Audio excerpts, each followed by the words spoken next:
So like Dan said, my name is Brian Krug. I work for Syngenta Flowers. So the caveat is I'm a flower guy. I work in greenhouses. So I'm dipping my toes in the world of high tunnels today where I'm not that comfortable with. So please bear with me. A lot of my pictures and examples are going to be bedding plants and flowers. But I think that the concepts of the watering that I'm going to be talking about hold true for most production.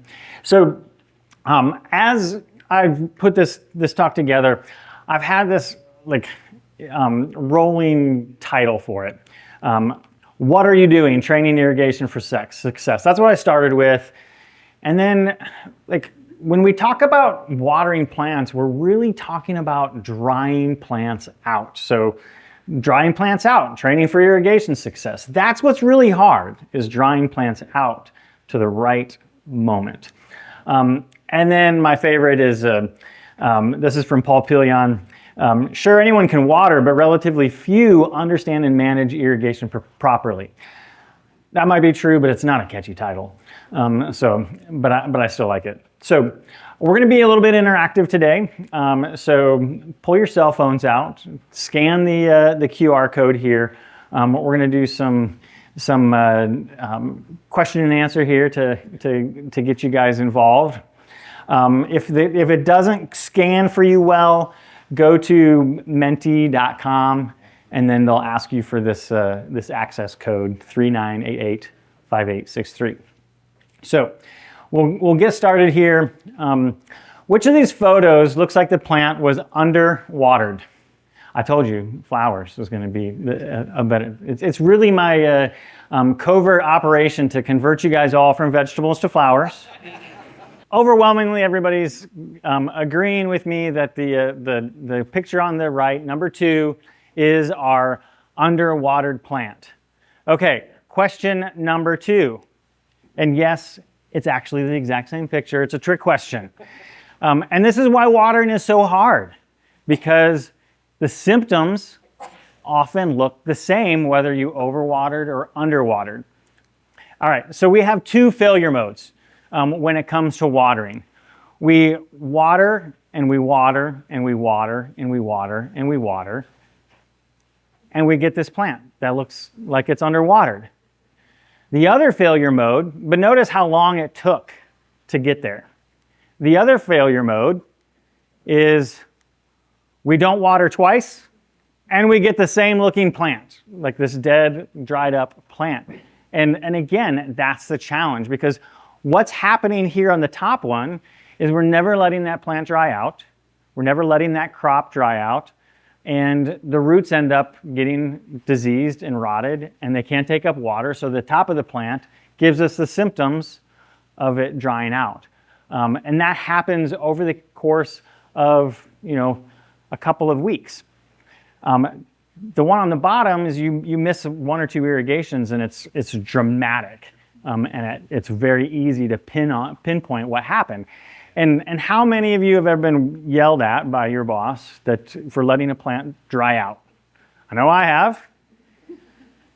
And the surefire way to make sure that you never get yelled at for drying a plant out is to water it every single day, right? But then you get into that top example. So the real trick, the thing that's really, really challenging in our line of work, is to know when to water that crop and to know how much to water when you do water. So that's what we're going to talk about a little bit today. So I've already given you the disclaimer that I'm a flower guy. Also wanted to say, these concepts are true for kind of any way that you're growing a crop, whether you're in a garden center or wholesale or retail or floriculture or high tunnel or greenhouse. It's all fairly applicable. And it doesn't matter what irrigation style we're using, if we're going to water by hand, if we're going to have drippers or drip tape, flood benches, flood floors, booms. All these fundamentals are true, and I am a strong advocate that if you can't water by hand with the most rudimentary method of watering, you will fail at any of these more convenient ones. I've seen so many growers say, I walk into their greenhouse and like, this is going to be a great spring because I put in automatic irrigation. I don't have to do anything. I'm going to set the clock and I'm going to walk away. And I come back a month or two later and they have overgrown plants and botrytis and phytophthora and everything going on because they don't have the fundamentals down. So how many of you heard the phrase, watering is an art? I think it's a real common thing that we hear in our industries. But I'm going to shift that a little bit and challenge that paradigm. I actually think that watering is many data points that drive decisions. Where the art form comes into is when we've done this for a lot of years, we're actually taking in, a dozen or more factors into our brain and converting that into a decision really, really fast. That's where it looks like an art, but we're actually collecting a lot of data in a matter of a second or two to make that decision. So it takes a lot of, to get to make it look like an art, it takes a lot of practice, takes a lot of training, and you have to have the desire to do it well. And I think the challenge, and I'm going to poll you guys here with your raise of hands. I know it's true with greenhouses when I talk to greenhouse growers and bedding plant growers. How many, when you guys started, how many of you, like the first thing you did when you got working working with plants, with your first job, they gave you a hose and say, hey, go over and water over there, right? Or how many times have you done that to your new employee? It was like, oh, like, the best thing I have for you to do is like go over to that house and water those plants. Because it's like it looks like you don't have to teach people how to pick up a hose and turn the faucet on and spread water around. We're actually giving the least experienced person the most important job in our operation. So we need to make sure that we train them appropriately. So we're going to cover how to train people, some of the decision-making processes, some techniques, and then a little bit about fertilizing, because like in my world, almost all of our fertilizer gets put in through our irrigation water. My computer today, my goodness. All right, so starting off with training. So there's two things that I see that run people into problems, is this concept of can't see the forest for the trees. So the forest is the big picture. Crop success. You're going to sell these plants or the fruit or the vegetables from them. The watch out is you need to be thorough, and the pitfall of like, well, it's good enough. It's good enough to get it by today. Those are the watch outs when you're focused on the forest. Now, on the flip side of this phrase is the trees, the details. You want to make sure that you get the right amount of water to each plant, because each plant has a value. That's what separates like the horticulture world from big agriculture world, is like, what's the value of that individual plant? If the farmer across the road turns the corner a little bit too tight with their combine and knocks over 3 or 4 stalks of corn, you're never going to notice that, right? But in the greenhouse world, you drop a plug tray, one plug tray, and you just lost like $50. It adds up really fast. The watch outs is you love it to death. You're too focused on the details. You have to keep up the efficiency. Like if you're paying attention to every individual plant, you're never going to get your work done. And then my bane of my existence as a grower and a manager is spot watering. When people are watering this plant and that plant and this plant, I want to water the whole house or the whole section all at once. So when we are teaching people to water, and this is true, anything that you're teaching people about, I didn't make up this mantra here. My wife is a teacher and she taught this to me, but you have to be intentional. The first thing is, I'm going to do the work. I have to be proficient at it. If I'm not very good at watering plants, there's no way that I'm going to be able to teach somebody how to be good at watering plants. So then the next step is I'm going to do it, and I'm going to have this new employee, or the employee that you're trying to teach watering, they're going to watch me.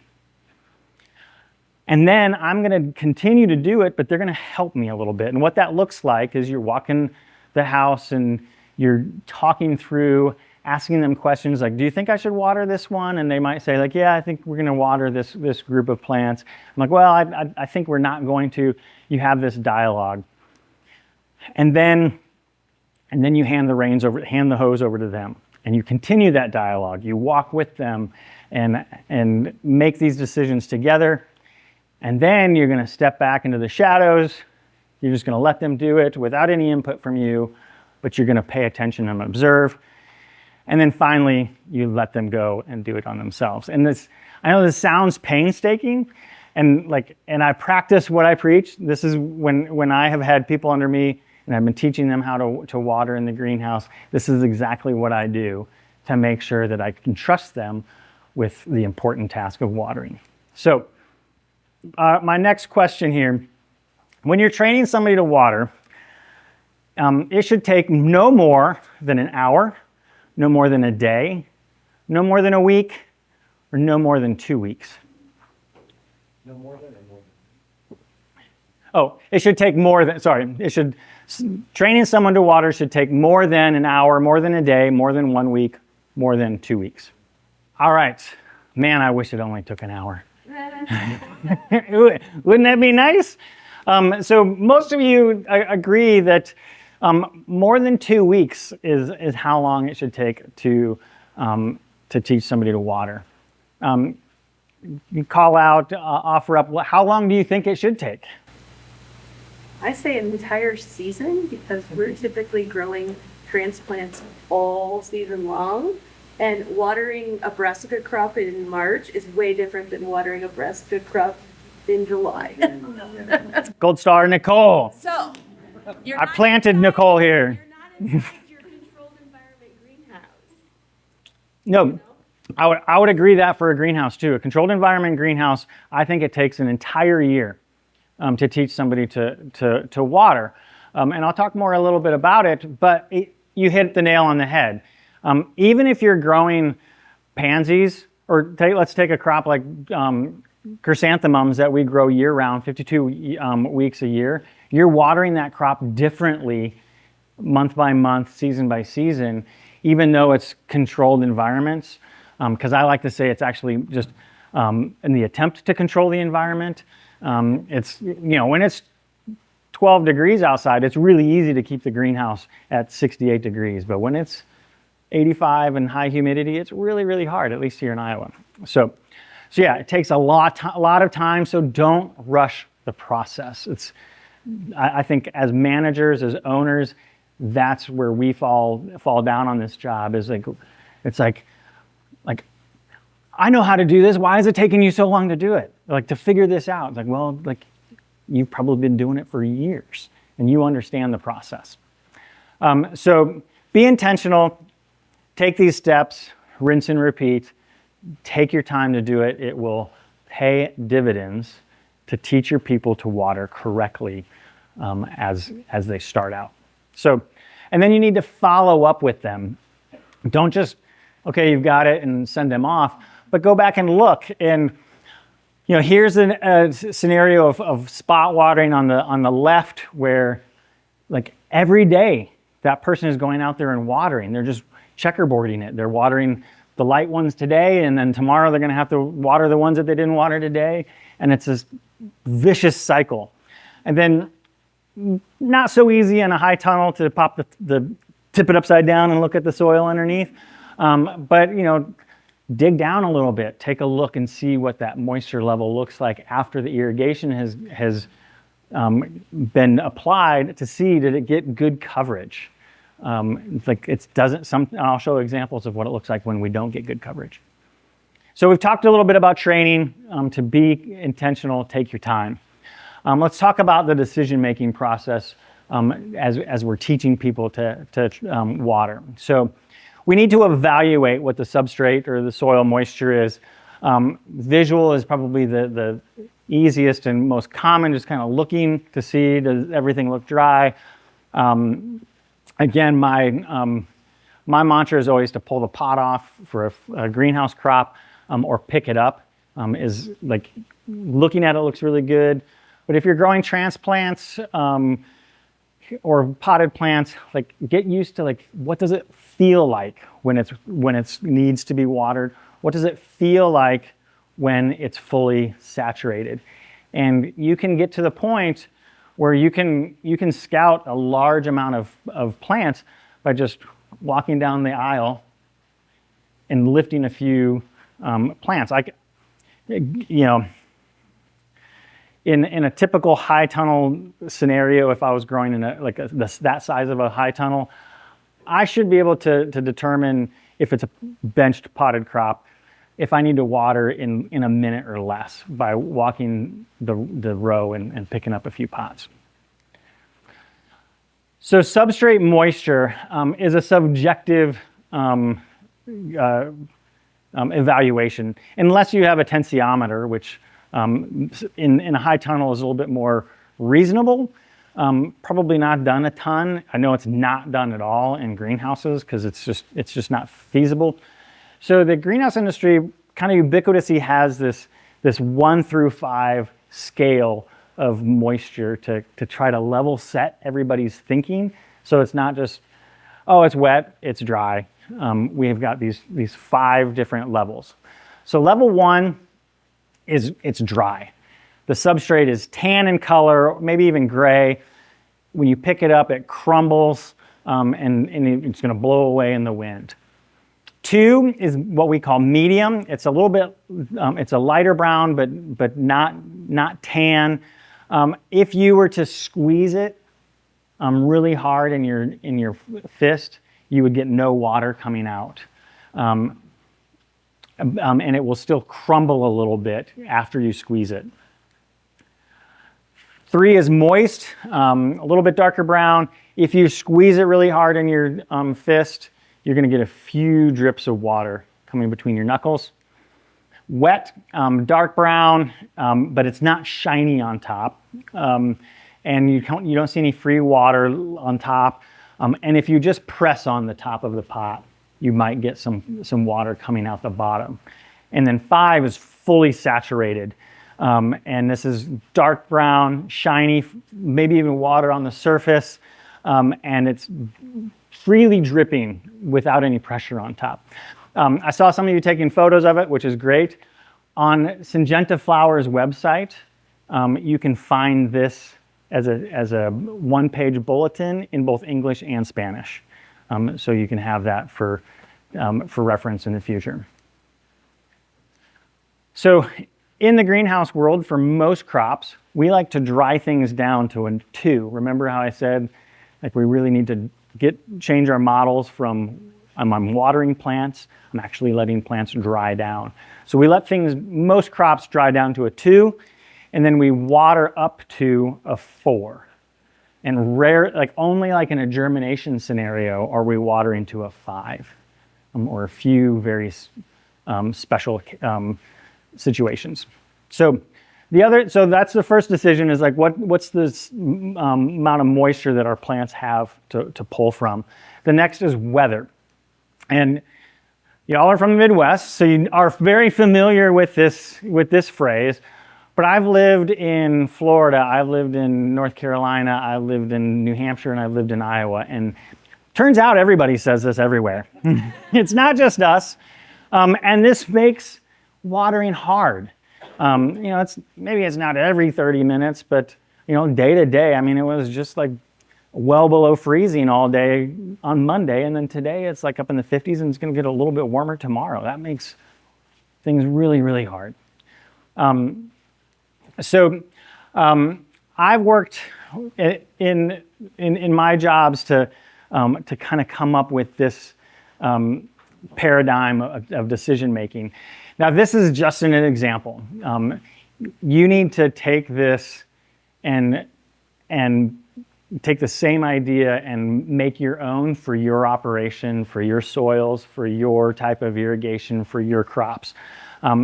This is my sample for a crop grown, and I change this with the seasons when I'm working with a growing team. So you've got your clouds and sun at the top, and then you have your moisture level on the left. So if I'm at a level 1, I'm always going to water. Like that plant's in critical condition, we need to get water on it. And then, if it's a 2, well, if it's sunny, I'm probably going to water. But if there's some clouds, depends on the time of day. I want to push the limits of how dry I let my plants go. In the greenhouse world, we have what we call wet growers and dry growers. I'm a dry grower. I'm very comfortable letting things dry down. I wasn't always that way. So this is just an example for you guys to maybe think about and put into your own operation.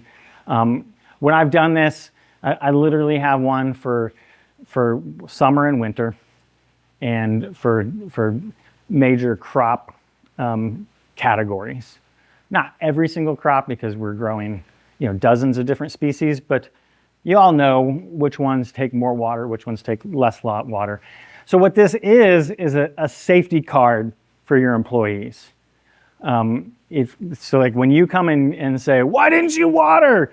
They're like, "Well, I didn't water because I looked outside and it was kind of cloudy, and like when I checked, it was a moisture level 3. I really thought that it could go to till tomorrow before I watered." So then at least you can say like, well, at least they were thinking through it. Maybe they didn't make the right decision, but at least you know that they're actively thinking about it. And then that's a teaching moment. So I found this really, really helpful with staff in the greenhouse.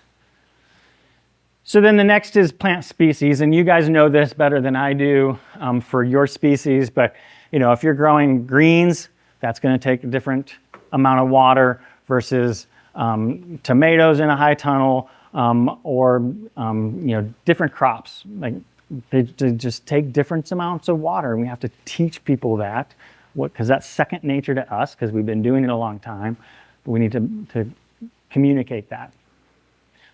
Not all growth stages are equal, and this is where I talked about like where we do get into that 5. So for most crops, when we are germinating the seed, if we're going to start it in a plug flat or some type of a transplant flat, we're probably going to keep it between a 4 and a 5 until we see germination, because we need that to take up water. And if we don't have enough moisture, that seed's going to sit there, we're going to be delayed, and you're going to have unevenness in your crop, and then it's a whole other set of problems.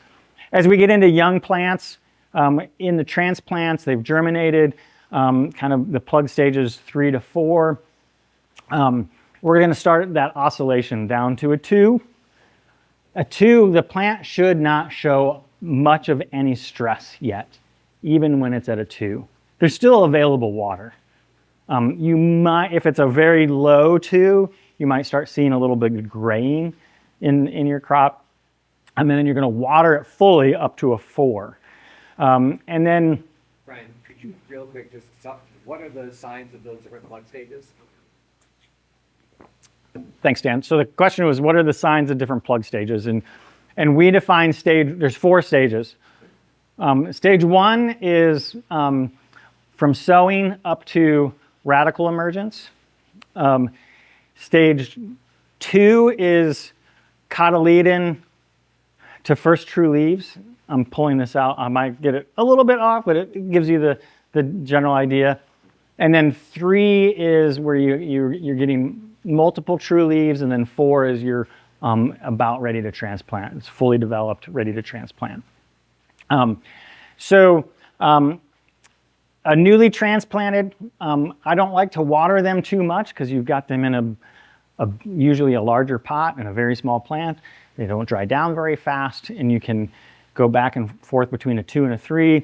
And then if you get to a point where you're fruiting, you want to make sure that you have ample moisture for it.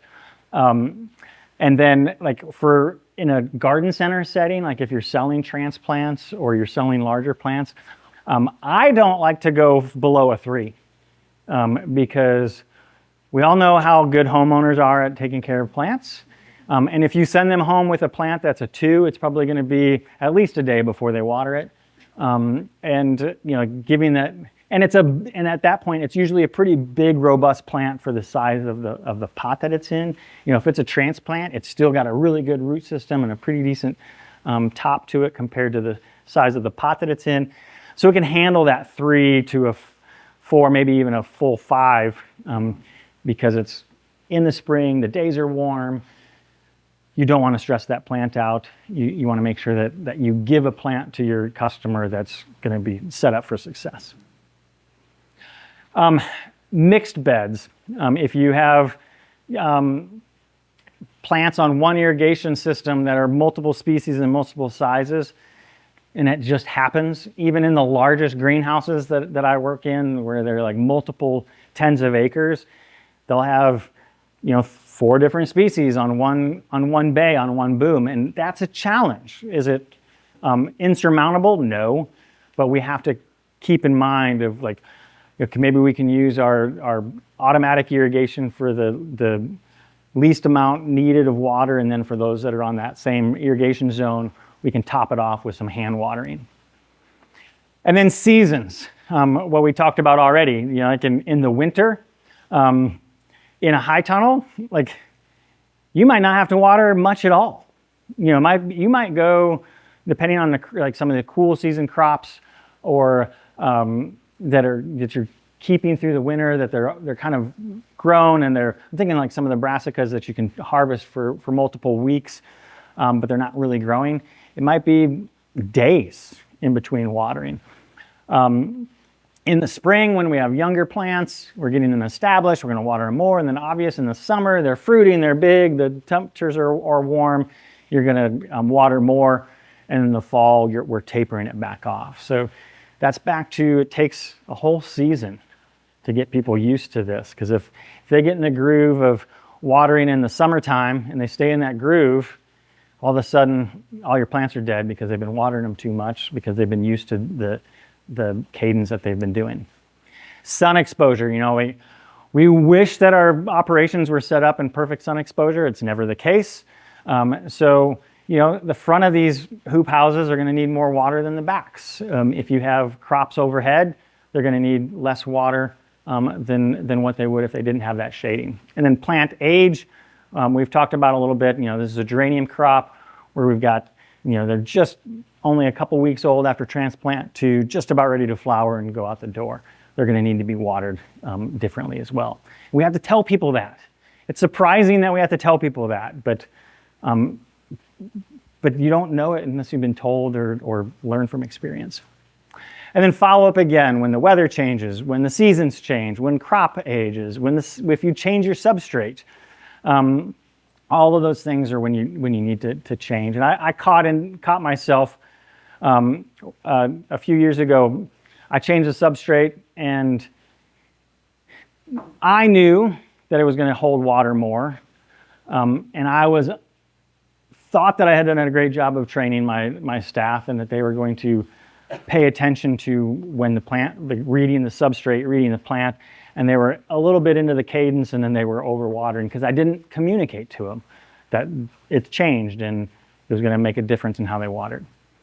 So some watering techniques. We're going to look at this, and I think I've got a question here on your phones of which of if you're watering by hand, which of these water pressures would you prefer to use? Which one would you suggest? And maybe I don't have this on I thought I had a question here. So I do? Okay, it just didn't show up on my computer. Well, you guys are knocking this out of the park. I gave this talk about a month ago to a bunch of greenhouse growers in Michigan last month, and they all chose option 3.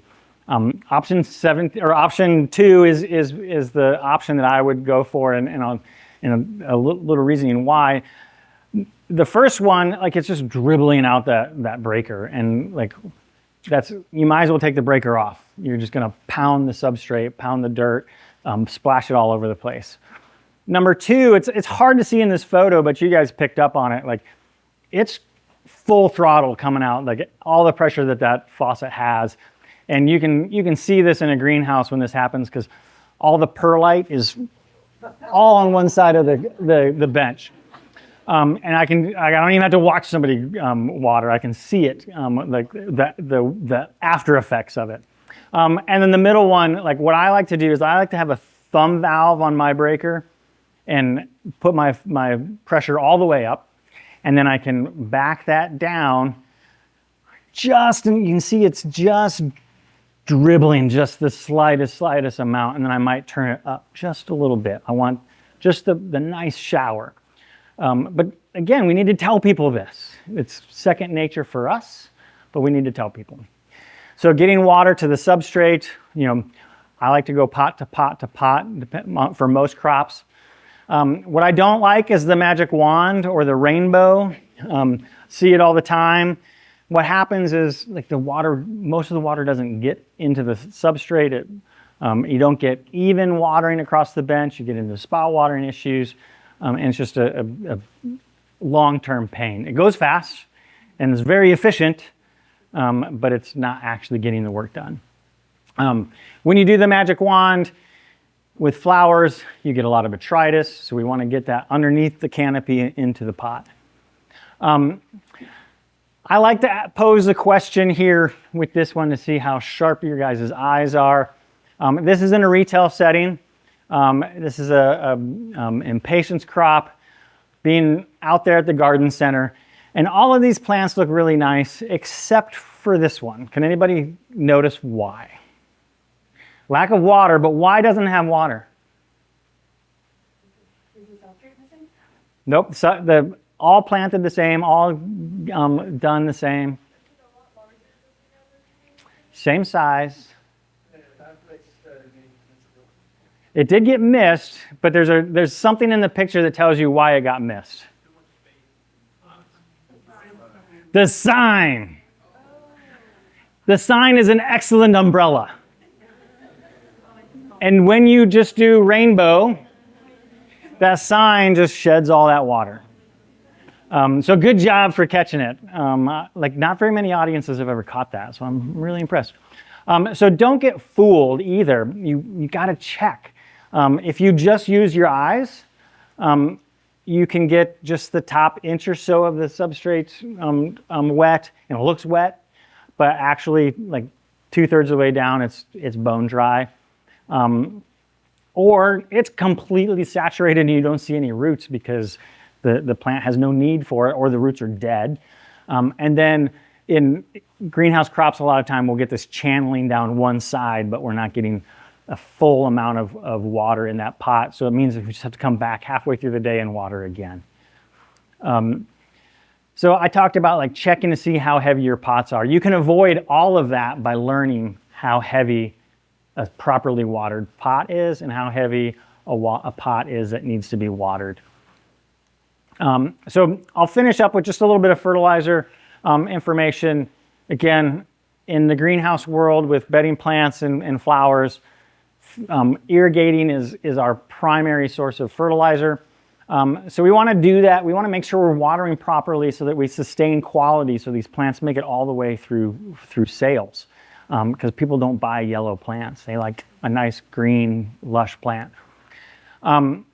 If we're not getting the right watering done and the fertility is not right, we might get a hanging basket that's all leggy. We want it to be nice and full and more flowers showing than there are foliage. So that's not going to sell very easy. And then this is classic nitrogen deficiency. We're not getting enough fertilizer to it, probably not getting enough irrigation to it. You can't tell in that plant, or in the picture, but that plant's actually about this tall. And it's in a gallon pot, so it's taking a lot of water, not getting enough nitrogen, lower leaf yellowing, classic symptoms of nitrogen deficiency. And then when we do get plants that wilt, we sometimes want to be a little bit careful, depending on the species, on how much fertilizer we put on in that initial irrigation. In this impatiens crop, we fertilize at our normal rate. We're probably going to burn that plant because it's already lacking water. You throw a bunch of fertilizer salts in there, it's going to pull water out of that plant. So don't fertilize when plants are too dry. Depending on your fertilizer, depending on your crop, you might need to rinse the fertilizer off the foliage. You guys don't deal with poinsettias, but that's what happens when phosphorus stays on poinsettia leaves too long, is you get this distortion and burning to it. And then this is a pet peeve of mine, is consistency. Pay attention, is like, don't just go out there and put water on and just assume that the irrigation injector or the fertilizer injector is on.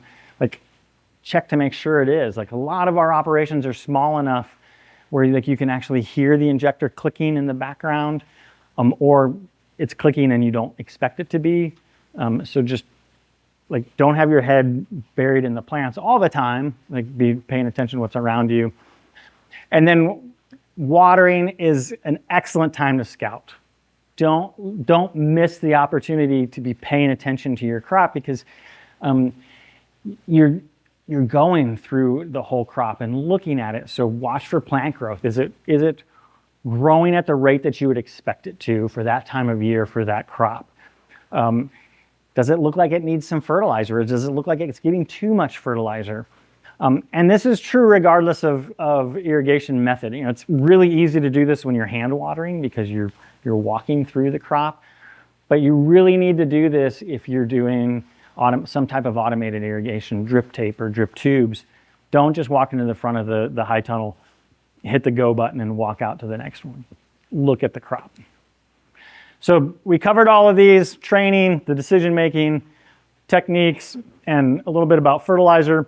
So the last thing I want to leave you with is this change model. Again, I didn't make this up. This is from a sociology experiment.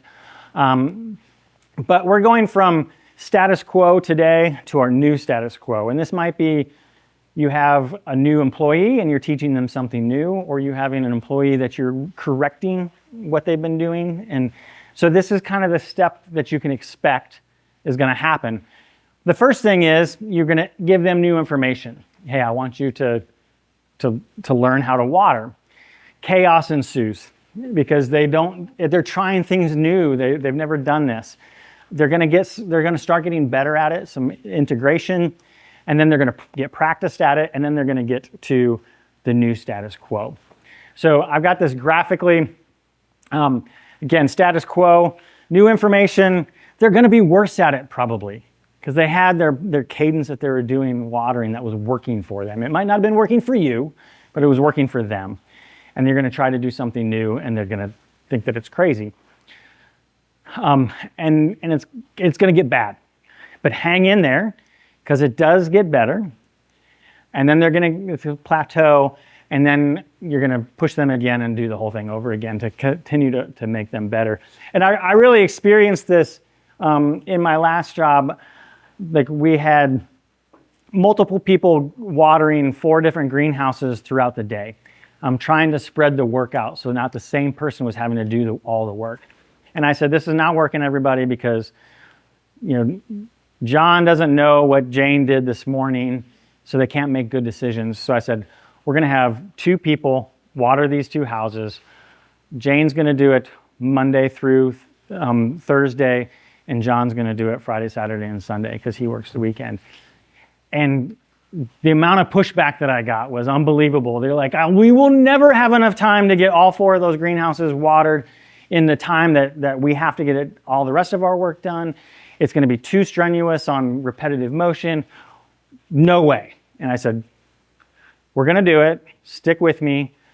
And I explained some stuff about it. I'm like, I think you're actually going to find that it's going to take less time to water than you think. And then after about a month, they came back to me and said, you're right. I know what I did this morning. I know what I did yesterday. So I can trust that the plants can actually wait another day. So I'm watering less than I was before when I was only watering every other day or something like that. So I experienced this, and I persevered through, and everybody was better for it. So I encourage you to do the same thing.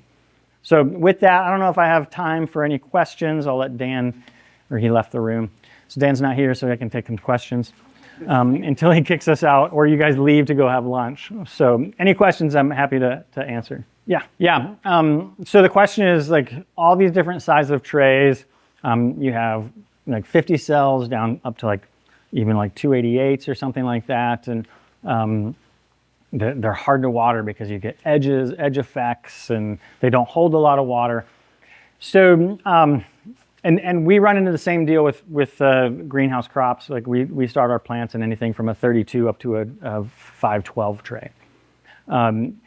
So the first and foremost is watering evenly when you're watering. When you're watering trays like that, it's the kind of the one and only time that I'm a little bit more okay with a modified rainbow. Because like you can't get pot to pot because like you'll blow the seeds out, right? So a nice gentle methodic across the bench. And the key is for me is going past the bench because you've got a circle that you're watering, right? So you have to have every cell in that bench experience the whole circle the same. So in order to get your edges the same amount, you have to go past it and then past it and past it. So like otherwise you're turning the corner on the tray. Does that make sense? So go past it. The other thing is like I love to do this in a hands-on experiment sometimes, but you can do this when you get home. Take just a regular old kitchen sponge, put it in a 9x13 pan full of water, and pick it up as flat as you can, as if it's a tray. And a little bit of water will dump out. And then turn it on its edge like this, and more water will dump out. And then turn it this way, and even more water will dump out. And that gives you an example of how the physics of a pot holds water. So a tray, a plug tray or an open flat, holds a lot of water because there's not a high water table. They're only like that high. And and you can see it really good with a sponge. But so even though it's a small tray, for its size and percentage-wise, it holds more percentage of water per its volume than like a 6-inch pot does because of just the physics. So that can be challenging to get a plug tray to dry out, like when you first get germinating plants. So that's a watch out there. But I think that even watering and then for the edges, as much as you can, and this is challenging when we're growing lots of different species, have your trays pushed together as close as they can, like tray to tray to tray to tray to tray. So the only edges are the perimeter. You don't want every tray to have an edge. Does that make sense? Will you spot water the edges? Yes. Yeah. So I don't have in young plant production like that, I don't have a problem coming through in midday or towards the end of the day and touching up the edge of the benches because they just are going to water. They're just going to dry out more. They have more airflow. But minimizing those edges as much as possible is your best strategy. But you're always going to have to. I see this in plug growers that have 20 acres of plugs. They're boom irrigation. They're having to touch up the edges too. So there's just no way around that.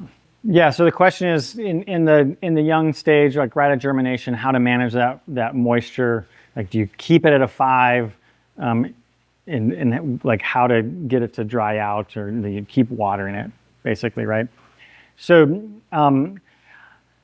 that can be crop dependent. Usually, for most crops, I'll let it get down to a 4 and then water it back up to a 5 until I see germination. Once I get germination, once I see the radical coming out of the seed, then I'll bring it more down to start going down to a 2, but it's gonna take days. But what you find, if you keep it at a 5, after you have radical emergence, you'll get runners. You'll get it doesn't have to go search for water. You'll have that radical just go along the top of the substrate because it's happy. you need to let that dry down so it goes down. We see it all the time in plug producers that grow wet. Dan's question was like, is that when you get algae formation? I see algae formation all the time on greenhouse crops, and like growers will be like, I'll go into a greenhouse and I was like, well, I think you're keeping this a little bit too wet. And they're like, well, I just watered it this morning. And I'm like, well, it's a little bit green on top, and I don't think that algae grew today. So like, I think you've been keeping this wet over and over and over and over. So if you see algae growth, back off on the water. And when I tell people that I'm training, like I'm this dry grower that's over here, and you're over here as a wet grower. And if you try to get over to where I'm at in 1 or 2 steps, you're gonna fail. So like, I am okay if it takes you 4 to 6 weeks to get there, because you're gonna take a step, I'm gonna get comfortable with it, I'm gonna be okay, nothing's dead, I'm gonna take another step, I'm gonna inch towards that. If they try to get it if they try to figure that out in a week, it's utter failure. And I like to suggest, like for my bigger growers that I deal with, like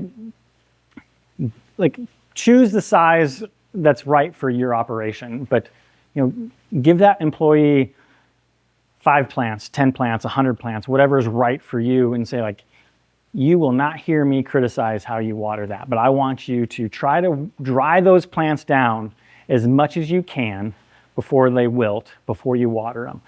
Let them kill them.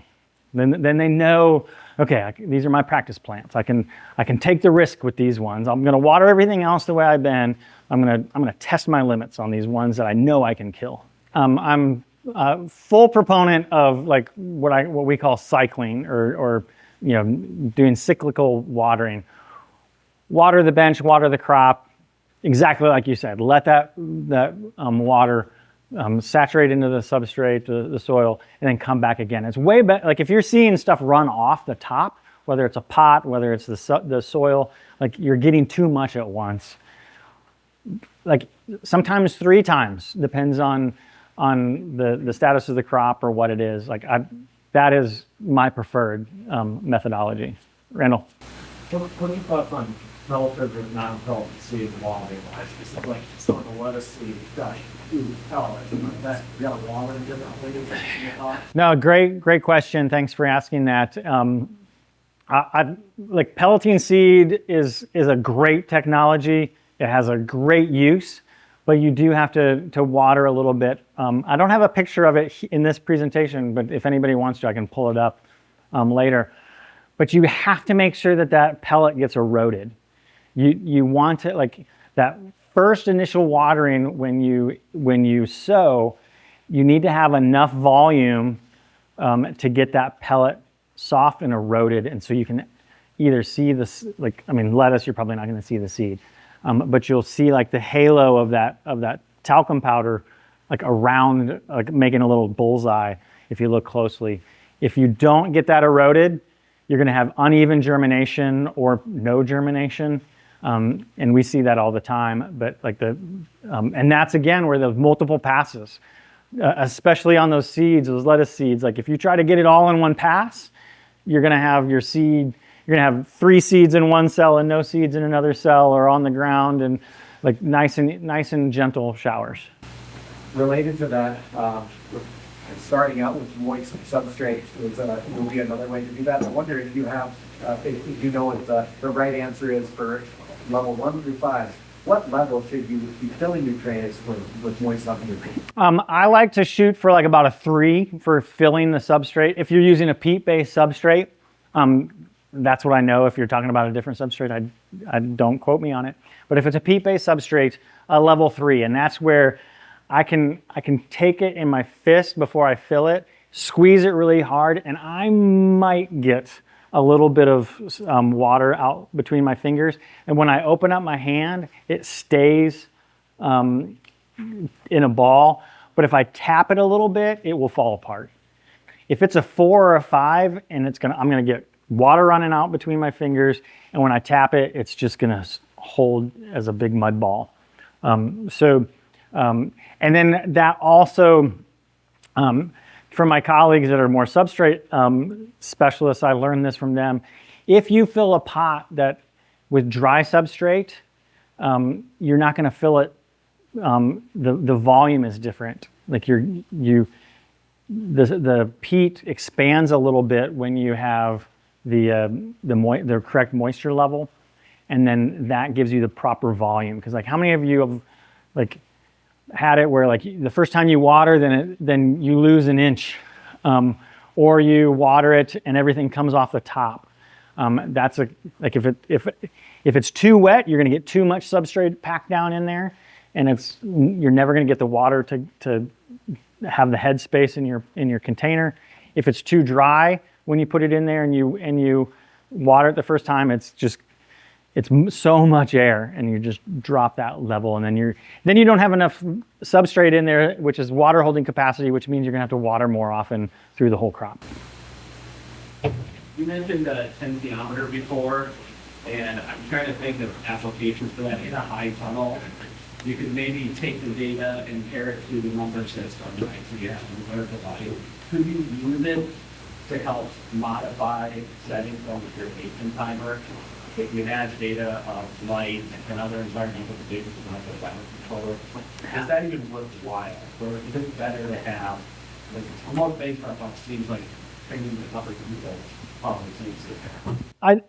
I think in theory, yes. I think in practice, it's a big pain.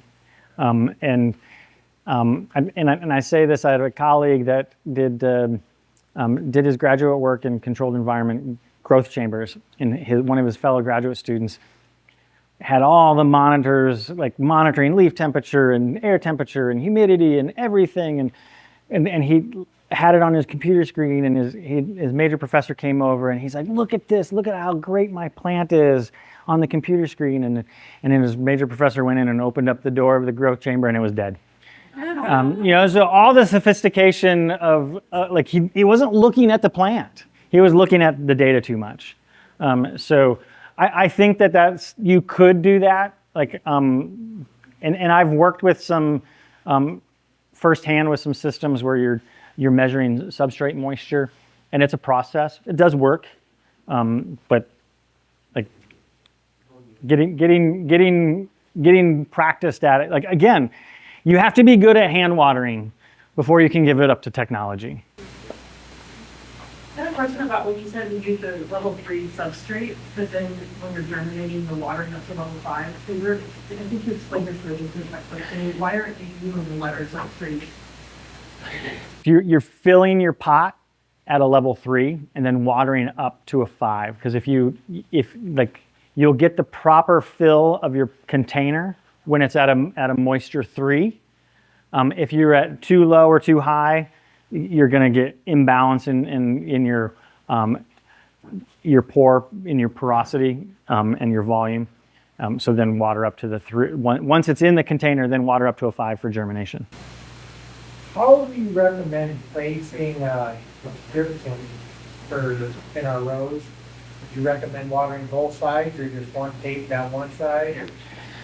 I mean, I would turn that to the crowd. Like when we use drip tape in a greenhouse, it's usually like on a crop like garden mums, and we'll do one tape down the center of the pot. But I actually don't know for in-ground production. What do you all say? I mean, I think it depends on your crop and the width of your row, but I don't know. I would say more than better. And for a row of tomatoes, I put 4 lines of drip tape. Because the roots won't grow where there isn't water. If you go with the drip through the NRCS, the grant they have, I put in drip, and they will require 2 lines per row. They will not approve it 1 line. It's 2 or more. At what spacing do we stay off the plant? All right up against it. Like my tomatoes and cucumbers, I got them right on each side.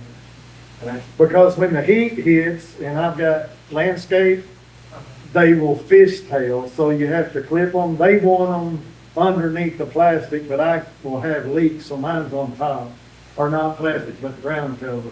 Cut your watering times in half, fertilizing's way better. You get, like Becca was talking about, or somebody was talking about your roots and the amount of moisture in the ground. you will cover all the way from row to row, it'll be wet. Yeah, it's way better. The more you can get, like Becker said, the way better you are. And then that's where the pulsing of your irrigation that somebody in the back mentioned, like you might water for 5 minutes and let it sit for 10 and then water another 5 minutes, and it allows that lateral movement. Vern Grubinger, who's a longtime extension guy at the University of Vermont, talked about it like same as what you were talking about, Becca, but I think he was explaining it in slightly different way. You were talking about the roots. He was saying that the entire soil surface can be fertilized. You got your fertilizer in there. If it's not wet, then it becomes the fertilizer can't get soluble for the plant to take it up. So not only do they use microbial, but fertility won't wash down to the roots. So having lots of lines. And grit tape is cheap, I think a mile's like under $100. It's cheap. And getting the emitter spacing is also important, not just how many rows and the spacing of the row, but how frequently there's an emitter within the tape is variable.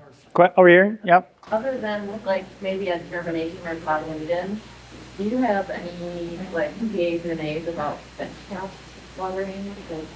Like flood benching, it is a great tool depending on the crop. Like where I see it, I don't like to use it for flats and transplants because they hold so much water. And then like it's really hard to get them super level. You almost always have some peaks and valleys, and when you have a pot that's only that high, the chances that it's all the way in the valley or in the peak, like you can get some uneven. I think it works really good for plants that are like around 4 to 5 inch pots, because like you can get the spacing good. There's the pot's not too tall that it can pull water up all the way to the top. Anything bigger than a 6 inch pots would be the biggest that I would do on a flood floor. Otherwise it's just not effective. And then you usually need to change your fertility a little bit because you're not flushing water through. You usually need to reduce if you're fertigating, you need to reduce your fertilizer a little bit, maybe by like 15-20%, because you're not going to get that leaching through the pot.